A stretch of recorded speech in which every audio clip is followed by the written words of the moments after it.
Welcome, welcome, welcome. This is episode 3 of the Let's Be Real podcast. I'm your main man, F. I'm here with my main partner in crime. Dell, the level-headed one out of the group. And we're here just, two regular guys living some regular lives. Trying to, give you our views and our takes on things. Yes, we are. So how you doing today, my friend? I am doing great. Good day, good weather. Can't complain. How about you? How are things going? Not too bad, not too bad. I'm looking at this sweatshirt you got on. What's that? This is a special sweatshirt I got on. It is by the Molded Clothing Company.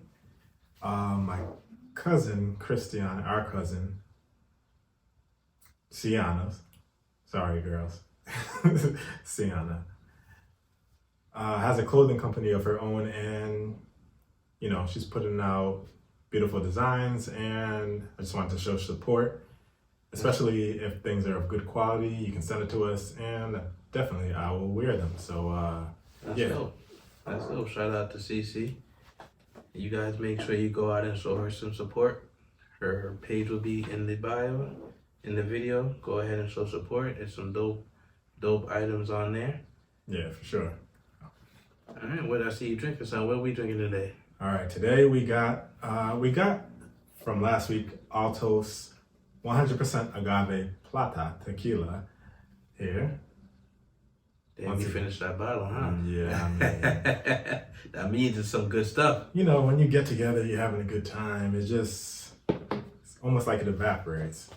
And to mix with it, we have ginger synergy kombucha, which is a great mix, like a Moscow Mule with tequila.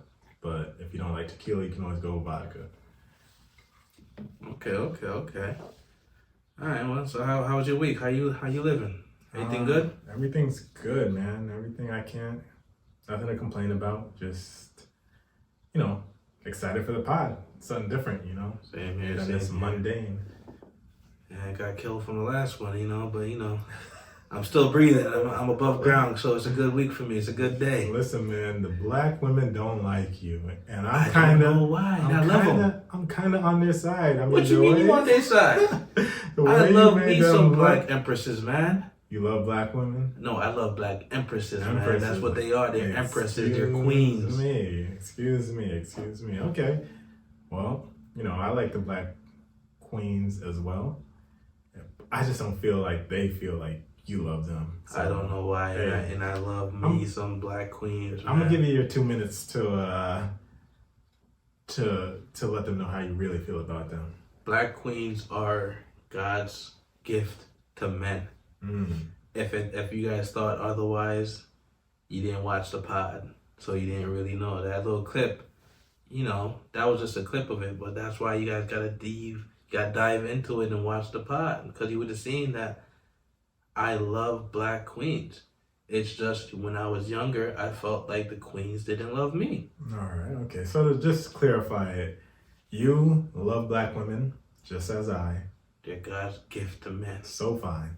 But then you just felt like when you were in your high school years, it was a different time, and dark-skinned black people, Men and women, weren't seen as desirable. And I'm going to be honest, I didn't believe you at first, but I did talk to some dark-skinned individuals, and they confirmed it with me. So, hey, I guess that take was real. And like I said, if I'm wrong, I'm wrong. And here I am. I'm admitting that I'm wrong. So yes, there are people who feel the same way that he felt. And that stemmed into a question I wanted to ask you. I got a couple questions that it did stem from. They got this card game from the TonightsConversation. Okay, Tonight's Conversation. They are another podcast, but they also have a card game which has some intriguing questions on it. So we're going to go through that tonight for you guys. And I found a couple questions. And one of the questions I saw they had was, would you date outside your race and why? I'll start by saying I've dated outside my race, and my reason was I didn't feel that my race actually wanted me to be. Okay, so you felt that your race, black people, weren't really looking towards you. Why is that? You know, and again, that stemmed from, you know, me being a darker complexion. And I just, you know, I felt like back in the days, being of darker complexion, you weren't really desirable, you know. And so, what did we do? We went to where we felt desirable. And back in them times, you know, that was Caucasian, that was Spanish women, and that's why I know for me at least, that's why I dated outside of my race. Not that I really wanted to per se, which there is nothing wrong with dating outside your race. Yeah. You know, you like who you like. Mm-hmm. But my reason for going outside my race was because I felt like my race didn't really want me. Okay, so you wanted to date black women, especially, you know, it might have been black American women who were there. You just felt like every time you approached them, every time you tried to get them or speak to them or see if they would come up to you if you're a girl, they weren't doing that. You were just seeing the push towards lighter skinned individuals. That's true. That's correct. And that's what that whole thing stemmed from. You know, black women to me are the most beautiful creatures God ever made. I love a black queen. I'll tell you that. Nothing can beat a black queen. Nothing. You know, but the queens didn't like me. You know, they didn't want me at all, man. You know, it brings the tears to my eyes just thinking about it. Well, that goes back to what I said. Hey, at high school, things were different. They were wicked. Yeah, for sure. I mean, I used to see different types of people, different types of races get, you know, picked on for no reason, just because whatever it was, something that they couldn't, you know, pick. It was just something that they were birthed with. And so, hey, like I said, I may have been wrong, and I'm willing to admit that I was wrong. All right. And another question that stemmed into, going through all that and thinking about all that is like, when you look in the mirror, what do you see about yourself? Like, what do you see? You know, how do you see yourself when you look in the mirror? That's a good question. And I think that's actually something everyone should really answer. Hearing that question, I feel like when I look in the mirror, I don't know, I see like a curious individual, someone who doesn't want to conform to what society deems as regular. I don't know, I feel like the regular life that people live is just, to me personally, so mundane. And I know you're like supposed to find meaning in life or whatever, but I just feel like the average day-to-day life of most individuals is so boring to me. It's just like, I don't want to live that life for the rest of my life. I just want to do something special. Now, are you talking personal wise, or are you talking work, or what do you mean? Everything. Like,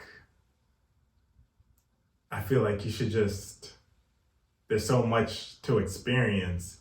It's like, why am I in a society where I feel like, and maybe this is just me, but why am I in a society where I feel like I just gotta work and work, try to climb the corporate ladder, try to be better, make more money, doing something for someone who I don't care about, and I don't care about your mission. Like, I'm just doing this for money. That's how I feel. So I'm like, when I think about life, I want to do a job. I want to do something that just resonates with me. Something that's like, oh, I'm doing this because it matters. I'm doing this because I like it. I'm doing this because it helps me to grow in some way. I don't want to just do a job for money, because it's going to get boring to me, and I just don't want to. I don't think that's the way life is supposed to be lived. Like, if you think about life and what all the things that come to life, like, do you think you were just put on sorry, do you think you were just put on earth to just work and work away, make money and spend money? Like, what else is there? Like, I just want to, me personally, I want to explore. I want to try different things. And But how does that affect you on the personal level? Personal, in regards to, finding that right person, does that right person have to be, from the first question, outside your race? Are you seeing, that person outside your race or someone within the race? Race. So when you think about that corporate structure, right?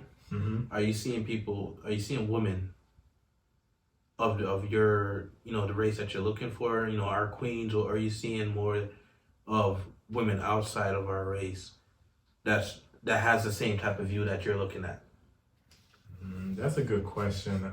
Right now, I don't think I've been focused 100% on, finding women that are into that. I think I'm just trying to figure out how I get to that myself. And I think the women will just, the women with the same thoughts and the same, that want to live the same lifestyle, I'm going to run into them if I'm living that lifestyle, So you're saying that when you look in the mirror, you're just seeing someone that's that's basically incomplete or unfulfilled, let me say. There you go. Someone who is, I'm not fulfilled in their current role and is working towards finding a way to get to that point. See, that's kind of cool, because I don't know, for me, I look in the mirror as myself as, I feel as if I've made so many strides, because, going from our original question as, dating outside your race, a lot of times growing up, I would look in the mirror and be like, damn, why can't I be lighter? Why couldn't I, what the hell did I do to be this dark? You know what I mean? So, it kind of put that I want to say it put that insecurity, because I was always cool with me, I couldn't get a black girl, so, all right, I went to a white girl. Somebody wanted me. You're right. So I'm not ugly. I'm not, I'm not undesirable. It's just I wasn't desired by the queens that I loved. That's a different way to put it, because from last week's conversation when you were talking about black women, I was just thinking, I don't know, I just didn't see it that way because I never, like you said, had to. But I guess you're not the only one. And like I said, I've talked to other people, especially other women, and they said the same thing. Yeah, back in high school, dark skin, we wasn't getting looked at. And that's something I would never have really thought about. I just would be like, that's inside your head. But it's nice to know that, the truth, and that I like seeing things through different people's lenses. So, and how they are receiving things. I'm just like curious that way about people. So when I hear that, I'm just like, wow, that's different. And intriguing to me. That's what's up. And nowadays, when I look in the mirror for myself, I see someone that's content. I'm a work in progress. That's what I see. I see a work in progress.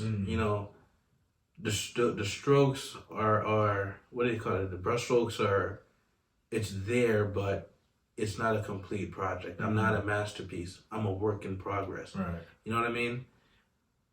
I feel as if I've made so many strides in my life to where I know where I want to be. I know what I want to do in my life. I know, my goal is to be able to take care of my family. My goal is to be able to be there for my friends, and it's to be someone that you can rely on. You know what I mean? Yeah. Career-wise, do I see myself, where I thought I would be? No. I'm in a career in which it was an option for me. It was a career option, but is it what I really thought I had the passion for? No. But, it pays the bills. I'm happy. I enjoy what I do.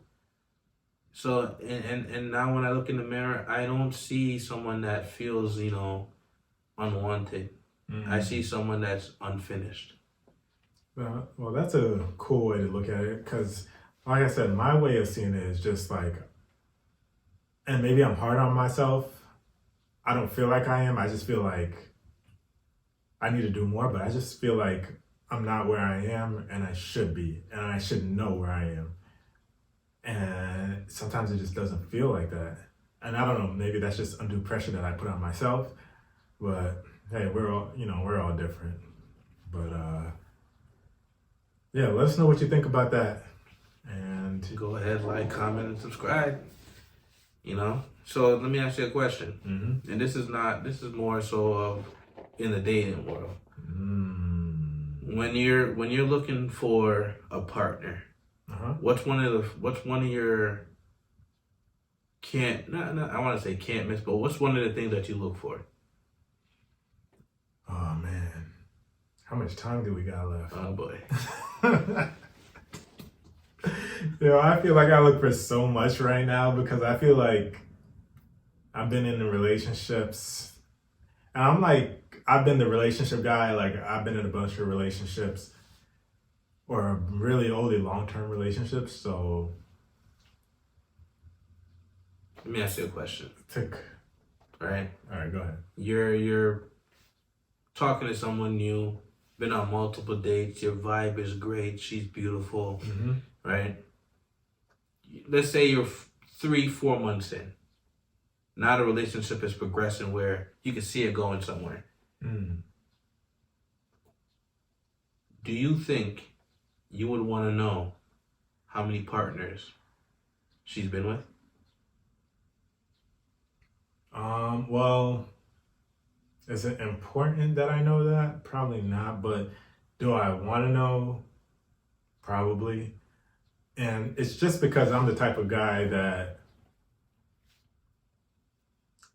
to me, the more information I have, the better. Even though that may not necessarily be true, but the more information I have about you, I can form somewhat of a better opinion on what I'm dealing with. Do you think it matters? Not necessarily. Yeah,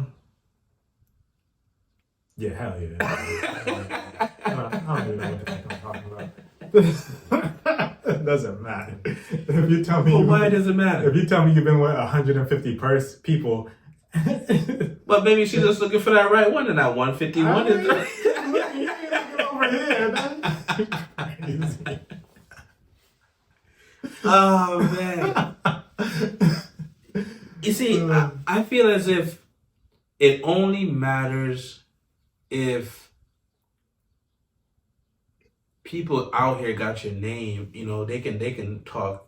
I don't know. I guess I want to say it all depends. You know what I mean? Is you somebody out here where you was for the streets?